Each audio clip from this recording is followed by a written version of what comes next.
I know the hype is so real. For me, the hype is still insanely high. Like, I love the Switch 2. And it seems like everybody on the internet has one of these things, but the truth is they don't.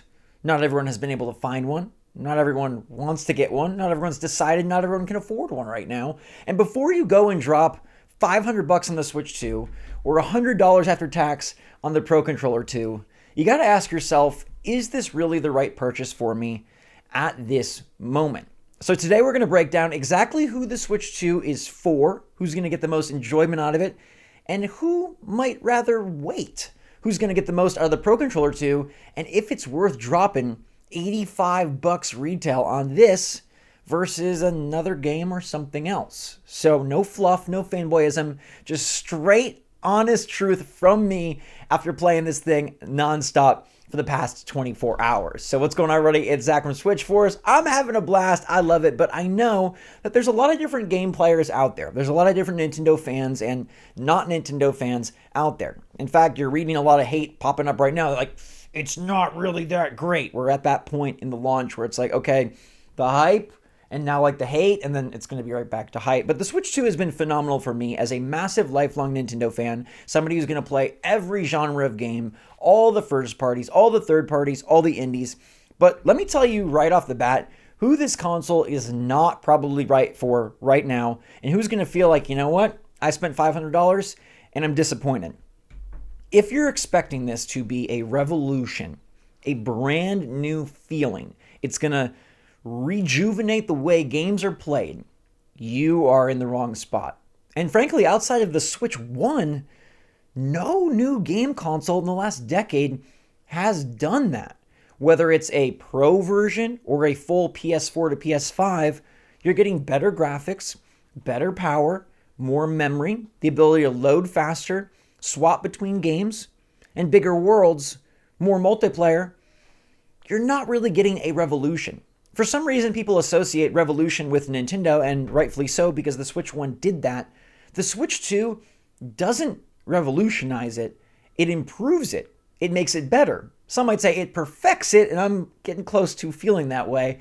So for me, I love the Switch 1. I'm happy to have more of it. I don't want Nintendo to go the other direction, about face, do something crazy, blow where they're at right now, the streak they've got going, just to say it's brand new.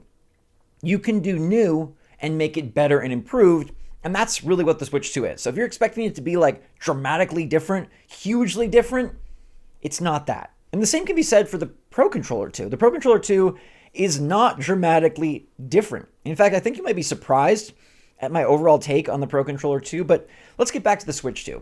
If you're somebody who doesn't love Nintendo first-party games, okay, very weird that you're wanting to buy a Switch, but let's say it's just not for you. Or maybe you only love a certain genre of Switch first-party games. Like maybe you love the Xenoblade games.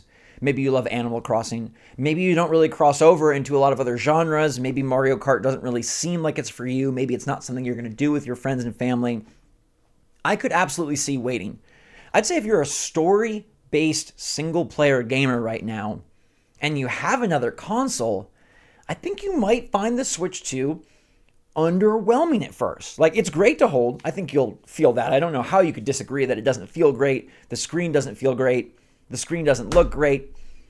But if you're not going to get Mario Kart World and you're just going to play like some third-party ports, because that's what's out at launch, there aren't any exclusives from third parties, you might feel like, like, I didn't need this. If you have a PS5 and you're not dying to play Mario Kart World, if DK Bonanza coming out next month isn't the game that gets you hyped, you can probably wait. This is a system that pairs beautifully with other systems because of those first-party Nintendo exclusives. But if Mario Kart World and DK Bonanza aren't really yours, you could wait until there's more. Like, eventually, I think the system is going to be undeniable. I think once there's 3D Mario, Mario Kart, Smash Brothers, Zelda, all of those type of titles, when there is a 10-pack, right, of Nintendo greatness, I think it's going to be very, very hard to ignore the Switch 2 and very, very hard to be like a big gamer and not want to have your hands on a Switch 2 or at least borrow one from somebody or rent one or something of the sort. But at the start, if you're not a Mario Kart player, you could wait. You could hold off. if you're somebody that has a lot of Switch 1 games, but you're not in a Mario Kart world, I could still see you going forward. If you like that breadth, right? If you like a lot of different genres, if you're not pigeonholed into kind of just one type of game, so many of these games are getting improvements from the Switch 2. Like, that's something to watch out for. No matter if you're into Mario Kart world or not, the Switch 2 takes your games that you already have and makes them run better, right? We're talking 60 frames per second in Pokemon Scarlet and Violet, Zelda Tears of the Kingdom, and Zelda Breath of the Wild. We're talking a game like Batman Arkham Knight, which was virtually unplayable and so laggy on Switch 1, locked in with a solid frame rate on Switch 2. We're talking about a lot of games that people are popping in from their Switch 1 and saying, dude, this runs better. It's actually so much more playable, or it's so much snazzier of an experience. Like Pokemon Scarlet, to me, that is eye-opening. It's like, dude, this game is where it needs to be on the Switch 2. So if you have games like that and you're eager to see them look better, run better, perform better, you're going to love this Switch 2, even if you don't love Mario Kart World, or even if you're hoping for more first-party games down the line. But if you're not really a big visual graphics type person, if you're somebody that can't tell the difference between 30 FPS and 60 FPS, if you're somebody that doesn't really care if the game has a little bit of pixelization, if the game does look a little grainy, if the game does have some lag here or there, then those upgrades and improvements aren't going to do much for you. It does not feel like you're playing a new game, even though a lot of people are saying it feels like you're playing a new game. Like, I can say Scarlet and Violet feel new. They feel so refreshed and so just amped with power. But if we're going to be super, super direct, it's not a new game. It's the same exact game, looking better and running better. And for some people, that's not going to matter much. Some people played through all of Scarlet and Violet and like, I don't care. It doesn't need to be better. I don't want to replay it. Now, for the gamer that has a Steam Deck, the gamer that has a ROG Ally, the gamer that has not dove into the Switch ecosystem, I think you're in a great spot. I think you might be in the best spot. You want to get into the Nintendo thing now, but you feel like, okay, is the Switch 2 worth it? Yes, because you have a back catalog to get going through, and you get to play these games better than we got to play them, right? You get to play Scarlet Violet running great. You get to play Tears of the Kingdom at 60 FPS and feeling next gen. You get to play Mario Kart World as well, and if you want, you got 96 tracks on Mario Kart 8 Deluxe you can go grab, as well as some smaller experiences that are really, really fun. Like, there's tons of games that are available on Switch that might not be available on your platform that you can play while you wait for more Nintendo games to come out. And like, don't get me wrong, there's a pretty healthy lineup this year, and Nintendo is going to keep pumping those out. That's something that I think everybody needs to know. Right now, you might look and say, I don't love Mario Kart World, or that's not enough, or I don't want to pay $80. But this isn't going to be a very long-term single game status system. DK Bonanza is out next month, and they're going to roll month by month with games like Metroid Prime 4, a new Hyrule Warriors, Kirby Air Riders, and more. Yes, there's going to be more Switch 2 Edition upgrades, but there are plenty of brand new Switch 2 titles. And Metroid Prime 4 is a Switch 2 Enhanced title. Pokemon Legends ZA is a Switch 2 Enhanced title. So if you're somebody who's not loving Mario Kart World, you're not all about DK Bonanza, you're interested in Metroid Prime 4, and you're really geeked about Pokemon Legends ZA, you could easily keep your Switch, get those games, and then if you want to see them run better and purr on the Switch 2 and you eventually grab it, you can just get the upgrade pack. Nintendo does luckily allow you to do that, where you can get the game and then just buy the upgrade later. You can even buy the Switch 2 version, and then it'll be good to go later on. It still runs on the Switch 1. You're good. You just won't access that upgrade or those upgraded additional features or added content until you get your Switch 2. And so it would be perfectly reasonable if money is tight or you're not the hugest Mario Kart fan to say, you know what, I'm going to wait till this game's library builds up. I'll still get Metroid Prime 4. I'll still get Pokemon Legends ZA. I'll play them on my Switch.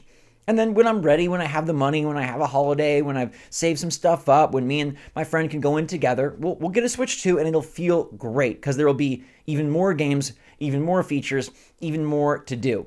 And let me say, if you have a Switch 1 OG, it's going to be a much larger leap to this than a Switch OLED. Like, I still feel like the Switch OLED to the Switch 2, for me, as a diehard fan and gamer, as a daily Nintendo lover and daily video game player, is very noticeable. It is a very substantial improvement. But if you're somebody who isn't as in-depth, coming from the OLED, you're going to be like, okay, this feels bigger and better. But coming from the original Switch, you're going to be like, holy crap, my world is shook. Right? The brightness, okay? The vibrancy, the size. Like that original Switch with the big bezel and the dimmer screen and the small Joy-Con and maybe even drifting Joy-Con, like this Switch 2 is going to feel magical to you. It's going to feel absolutely amazing. And if you're somebody that knows for sure you're getting a Switch 2, then I didn't tell you anything you didn't already know. And for somebody that knows you're not getting a Switch 2, then your mind has already been made up and maybe you're waiting for some killer app that has yet to be announced and maybe then you'll dive in. But I think many people are going to be very happy with the Switch 2. And I think there's a solid chunk that can wait and be totally okay waiting. That's not a knock to the Switch 2. It's just practicality, right? It's just thinking these things through, figuring out what games you want to play, what's important to you, and then making the best decision. Now, the Pro Controller. We talked about this a little bit at the top, but let's get into the Pro Controller 2 because I think this thing is luxurious. The best part of the Pro Controller 2 is the smooth sticks. For some reason, these sticks are smooth. They move so smooth and it feels insane. Like the difference between this stick on the Pro Controller 1 and this stick on the Pro Controller 2, the sound alone should register as like, wow, it's padded, it's plushed, it's ready to go. It's not reduced mobility. In fact, it's probably more fine-tuned. I will say for me, like the triggers are not as big of an improvement as I hoped they would be. The buttons do feel better to press. You've got these paddles down at the bottom, the GL and GR buttons that can be programmed into something extra. But I don't think those are very necessary for most players or most games. And I don't really think there's that much improved here. It does have a C button. I'm not game chatting. It does have a headphone jack, a USB-C port. I'm not really going to use any of those, just the way I live, the way I play, my household, how it's set up. I love the sticks. As a Nintendo hardcore, like this is a premium Pro Controller. But I would absolutely say this is a Pro Controller Pro and not a Pro Controller 2. And please don't fault me for saying that. I'm just being honest. Like, I do think the sticks are significantly upgraded. It has a much more like, I want to say slippery feel, but it feels great in the hands. It feels like it is a high-end product. But I was a bit like, okay, did I need to drop $100 after tax on this, or would I have been better off getting a different game? And if it comes down to you, like, hey, I can get the Switch 2, but like, I can get Mario Kart, I can get Cyberpunk, or I can get the Pro Controller. Honestly, I would probably tell 9.5 out of 10 people to get that extra game or save the money for something down the road. I think the Pro Controller 2 is very nice, but it is absolutely a luxury purchase. It is not a necessity, and it doesn't do anything that much better or that different to warrant you to immediately have to go out and drop it. If you have a Pro Controller 1, you're totally good. If you don't have any Pro Controller, well, this one feels freaking amazing. It is the high-end Pro Controller. It's what Nintendo has brought to the table. And you will notice a difference. Like, play that one, play this one. You're like, dude, the sticks, the buttons feel better. The triggers do feel better. Not as great as I was hoping, but they do feel better. But it is a nice thing to have, not a necessity. And I think that's where you can save money, honestly, is like, I told everybody, you got to buy a Pro Controller with the Switch 1. It's the best way to play, and it totally changes the experience, especially because the Joy-Con were smaller. But if you have a Pro Controller 1, you're in a great spot. And even if you don't, I think the Joy-Con sticks, triggers, and overall feel are improved enough with the Switch 2 compared to the Switch 1. You could hold off on a Pro Controller 2 and be fine. You could also look and see if you can find a Pro Controller 1 on sale or maybe on eBay for cheaper, and you're not going to miss much. Like, I love this thing. I won't go backwards, but I would be totally fine if I didn't have it. On the other hand, I would not be fine if I didn't have the Switch 2. I'm loving Mario Kart World. The free roam has been super fun thus far. Seeing games like Cyberpunk 2077 and Street Fighter 6 on this system and running well and looking good has been a joy. And then getting upgrades for games that struggled on the Switch 1 has been a blessing in disguise, something I don't think Nintendo talked enough about. But let me know how you're feeling about the Switch 2. Did you already grab one? Are you happy with it? Are you not happy with it? If you're waiting, did this video change your mind or give you some additional info? I'd love to hear from you. Thank you so much for watching and being a part of this launch. I'm having so much fun with everybody. Thanks for watching. Stay safe, stay healthy, stay happy, stay positive out there. And until next time, Switch Force out.